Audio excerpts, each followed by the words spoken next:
I'd like to show you how to convert decimal numbers to base n. Okay. Now there are some general rules. First, you need to divide the decimal number by the base you want to convert to. Okay. You need to indicate a quotient and a remainder. After that, you need to divide the quotient by the base again and then indicate the remainder. You keep doing that until you get the quotient that is less than the base. Now, all you need to do is write the remainders in order from the last obtained value to the first. Let's start with one example. Now you have there the decimal number 52, which we would like to convert to binary. Okay. Now, I write there two lines, just separating the number and the base on the left. Now, I ask my students not to use calculators because when we do this step by step, you don't really need calculators. Okay. Now, let's see. First thing we need to do is, with the first digit 5, let's find out how many 2's can fit in 5. So there are only 2 that can fit in that. So 2 times the base of 2 is 4. So 5 minus 4 is 1. Now we attach 1 to 2 to get 12. And then how many 2's can fit in that? 6.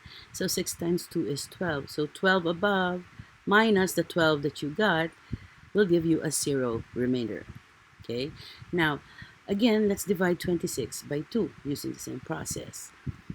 How many 2's can fit in 2? Of course, 1. So we write down 1. 1 times the base of 2, that's 2. So the number above of 2, we subtract 2 from that, we get 0. What's left is 6. So how many 2's can fit in 6? That's 3. So 3 times 2 is 6, and 6 minus 6 is 0. Next, we need to divide 13 by the base again. So with 1, how many 2's can fit in 1? Of course, no 2's can fit in 1. So let's just attach the 3 to that. So we have now 13. How many 2's can fit in 13? We have 6. So 6 times 2 is 12, giving you a remainder of 1. Then we divide 6 again by the base of 2. How many 2's can fit in 6? That's 3. So 3 times 2 is 6. You get 6. 6 minus 6 is 0. Now, let's divide 3 again by the base 2. How many 2's can fit in 3? Only 1. So 1 times 2 is 2. Now 3 minus 2 is 1. The bottom number is 1, and 1 now is less than your base. Meaning to say, you now have your answer, and you just have to write it in reverse order. So, following that arrow, we write 1, 1, 0, 1, 0, and 0. So now we've converted the decimal number 52 to base 2. And the answer is 110100 in base 2. Next, let's have another example. Let's try to convert 985 in decimal to base 8. So I've written down 985, and we're going to be dividing it by the base of 8. So, starting with 9, how many 8's can fit in 9? So only 1. So 1 times 8 is 8. Now subtract 8 from 9, you get 1. Attach the middle 8 to that, you get 18. So how many 8's can fit? 2. So 2 times 8 is 16. So 18 minus 16 is 2. Next, we attach 5 to 2. So we get 25. So how many 8's can fit in 25? 3. So 3 times 8 is 24. We subtract 24 from 25. We get a remainder of 1. Next, we need to divide again the quotient by 8. So let's see. Of course, we can't get an 8 from 1, so we need to attach 2 to that. So that's 12. So we can get 1 8 from 12. So 12 minus 8 is now 4. Yes.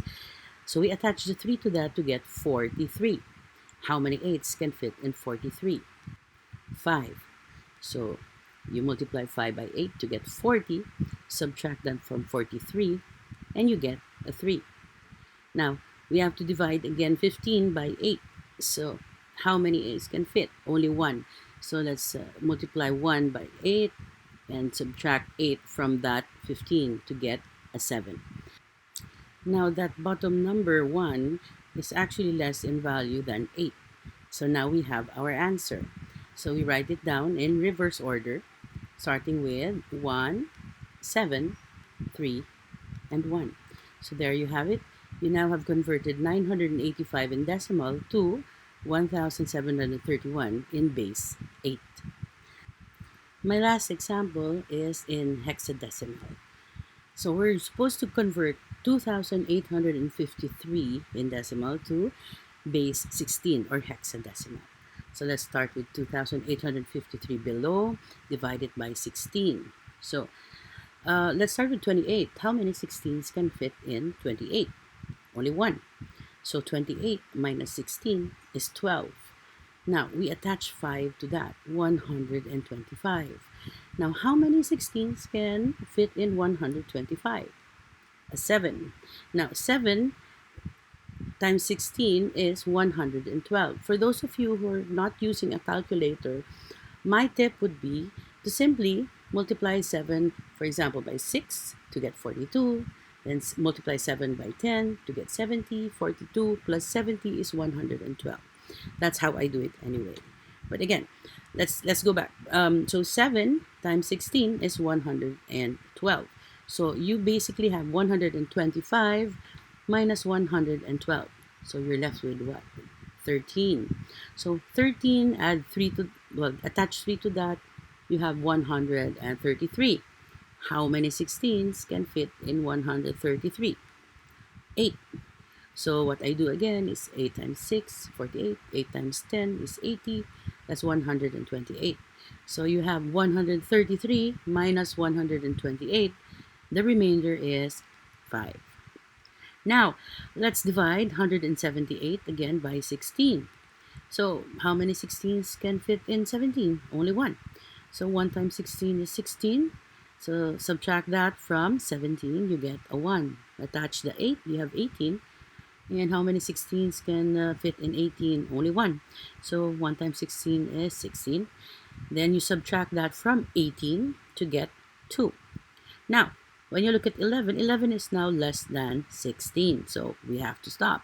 So we're going to be writing down our answer now in reverse order. Now we cannot write down 11 to 5. We need to convert 11 to its hexadecimal equivalent, which is B.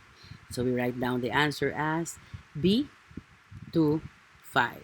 So now you have 2,853 in decimal converted to base 16, which is B to 5 in base 16. Now, if you had any other bases, for example, base 7, base 11, it doesn't really matter. The same rules apply. You're always going to be dividing by the base and taking note of the remainders and writing them all down in reverse order from the last one you got to the first one. Okay, that's it. Thank you for watching.